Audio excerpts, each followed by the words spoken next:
50 times. Interview, take two, stop sticks. I'm Hanno Bassi. So what is immersive media?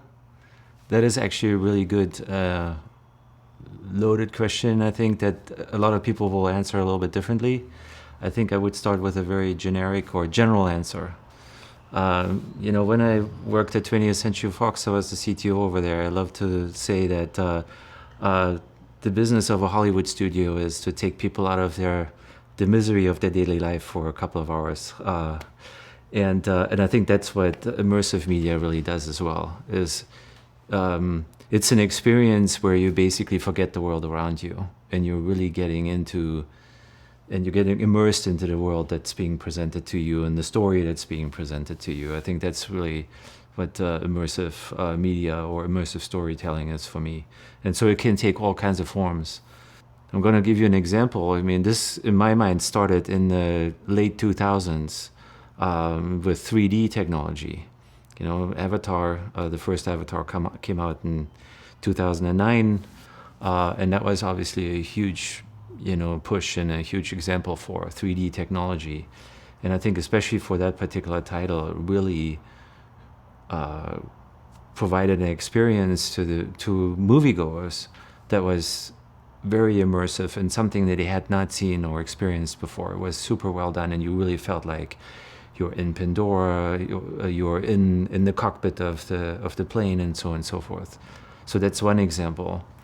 But then, so that's a flat screen, I should say, example, but 3D, so it kind of gives you this immersion from there. So another example is high dynamic range technology, which is a very high contrast image, much more contrast, so brighter whites and deeper blacks than you would get with conventional cinema projection technology, or also with conventional TV display technology. And there's a funny story. When I was working at 20th Century Fox, we were working on developing this technology. And there was a specific movie that we tried this on. It's a very famous director. And we showed it to him right around the holidays. I remember he was in town to celebrate the holidays with his family here. And he just loved it because he actually thought this is actually a better experience than 3D. He was basically sitting there thinking, oh my God, I can't believe you guys are doing this. I don't have to shoot in 3D anymore. Because it's really complicated, the camera rig and making it look right and post-production, what have you. And so, and all that is with better contrast, you're also getting a more immersive experience. And you get, because the image looks sharper, you get your brain gets more clues in terms of depth of field and how different objects in the frame actually relate to each other, and you don't even need 3D technology for that. And so that's another way of additional immersion. And then of course, what I think everybody agrees is immersive technology is virtual reality. There, of course, the great thing is you put the goggles on and you forget everything around you. Right, you're really in this experience. And I think one thing that a lot of people don't realize, unless they've actually done it, is that as long as you're watching something on a screen, whether that's in 2D or 3D, whether it's a small television set or a gigantic IMAX screen, you're always removed from that action that's on the screen. It always feels like you're at the zoo or somewhere else where there's always a pane of glass between you and what's happening over there. As harrowing and as scary that might be, you're in the safe seat on the other side. With VR, that's actually not the case. You don't really feel like you have that barrier between you and the action anymore, and that's why that's really feels very immersive. And also in virtual reality, you get this sense of scale that you normally wouldn't get. So even if you watch Jurassic Park with the very large, and scary T-Rex on a big screen, you still don't really have the sense for how big that is. But I've seen a T-Rex at real scale in VR, and it's scary. And it's a totally different ballgame all of a sudden. Or, for example, Disney, when they came out with Jungle Book, They actually created a VR experience with a bunch of the apes and other animals in that movie. And there's like the king of the apes. I forgot his name now, but it's like a huge orangutan. I mean, and he's very, very large. And you go into this experience. First of all, you see all these little monkeys running around you. Again, there's nothing between you and these monkeys, and that's already a little bit crazy. And then you turn around and you see this huge ape sitting there, and you really can tell that this guy just can wipe his hand and basically turn you into a wet spot on the wall. So that's obviously really immersive. And then, of course, that moved on, and then we got into location-based entertainment. For example, there was in the late 2010s, there was this company called The Void, and they created a really great experience where you're in this maze, you're in these VR goggles, you're there with a partner, you can see that partner, and you can, interact together. And that was actually, that involved, not just audiovisual components, but also haptic, so touch. So, for example, you would wear this haptic vest and haptic gloves, and if you touched the wrong thing, it would explode, and you actually felt the shrapnel hit you in your chest. And then we've had other experiences where even, things like smell were incorporated. And that, of course, now creates an amazing amount of immersion. A.R. Rahman, for example, created this immersive VR experience called Le Masque, and he's incorporated the smell of different perfumes in the story, and it's actually part of the story. If you don't have the smell, you don't know what the story is about and why it takes, the route that it takes and to the conclusion that it gets to. So I think those are all, really great examples of great immersive experiences. The most recent one is the MSG Sphere in Las Vegas, a huge thing. I haven't been in it. I've been outside. I've been in a smaller version here in Burbank. But that, again, transports the audience into a totally different world. And, it's indistinguishable from the real thing, actually, because, you're just inside this dome and inside this world. And they also did really nifty stuff with the sound. They have hundreds of thousands of speakers in this sphere, and they're all very small. And so that technology actually allows something that's called beamforming.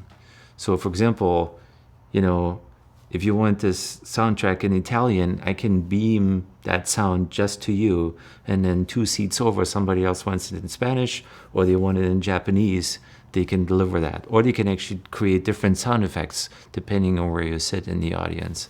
And so these are all great tools to really create something that hasn't been there before, but also really, again, what I said in the beginning, it's to transport you into a different world.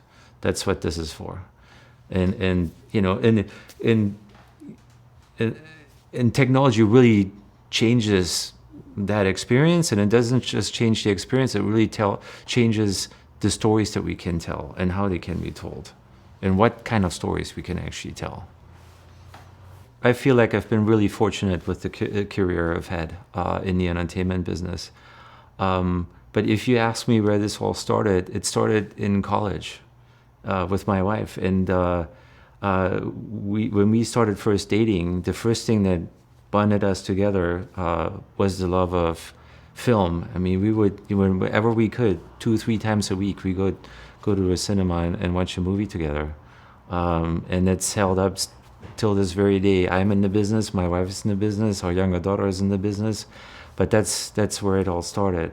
But then also from a professional career standpoint, again, I got very, very lucky. Really, by happenstance, my first job in Germany, that's where I'm from, was at a research institute in Munich, Germany, and they were researching new technology for television and radio. Was the Institute for Radio Technology in Munich. It's a research facility for the public broadcasters in Germany. And there, I was part of a group that first worked on digital radio and then later on digital television. And this was in the early 90s when hardly anybody knew anything about digital technology, especially for audiovisual applications.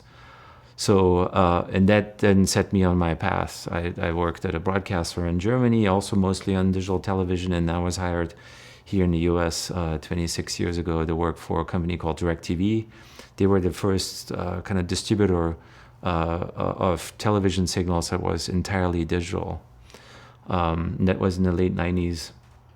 And I had a really good career there. Really did amazing work there.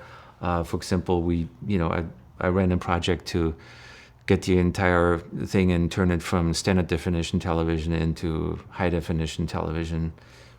Nowadays, nobody even thinks about it anymore because everything is high def and 4K and HDR and what have you. But at the time, it was a huge sea change for things like sports television, for example. You used to watching stuff on this little 4x3 box, and now you get the wide aspect ratio with a much higher resolution. Again, it's an example of we increasing immersion into this experience. And by the way, what I also learned throughout that is that even sports television is storytelling, first and foremost. Like if it's a football game, for example, okay, how did these two teams get here? The journey of the main players, the strategy on the field, what just happened, and why did it happen, and what led to this point, and so on and so forth. And I think at that time it was very clear that was like for me the first example where an advance in technology really changed how you tell stories. And the coverage of sporting events changed, with wide aspect ratio sporting television. But also we now could actually show movies in the format that they were intended to be shown in the home. So I think that was a big change. And then, but because both my wife and I always really loved the movies, I remember my wife actually telling me, Hanno, you should really work for a movie studio. You shouldn't do this television stuff anymore. It's great, but I'd be really proud if you worked for a studio, she said. And then I found out that 20th Century Fox was looking for a CTO, and the rest is history, so to speak. So I did get that job, and I had really a lot of fun there. Because I think the reason why I liked the CTO job at Fox, and it's true for any CTO job at a studio like that, you're really at the intersection of technology and storytelling. Like I spent most of my time figuring out how this technology is going to change how we make and distribute movies and TV shows. So it's super fun. And actually my job now at Digital Domain is the same thing. We're a very technology-driven company in visual effects. And it's the same thing. We're helping directors and cinematographers, and screenwriters actually tell stories that were not possible before. So for example, when I started at 20th Century Fox, one of the first movies that we were working on when I got there was Life of Pi, which is a wonderful movie, by the way, one of my favorite movies. And so really fortunate to be able to have worked on this. And that was only possible because of visual effects technology. You couldn't shoot a movie like that with, a little boy and a grown tiger on a small boat without putting, the boy into grave danger. And so what they did at the time was they had obviously real tigers actually for some shots. But, whenever the tiger interacted with the boy, it was a visual effects asset. And so, and then actually they showed me when I just got there, the producers showed me, okay,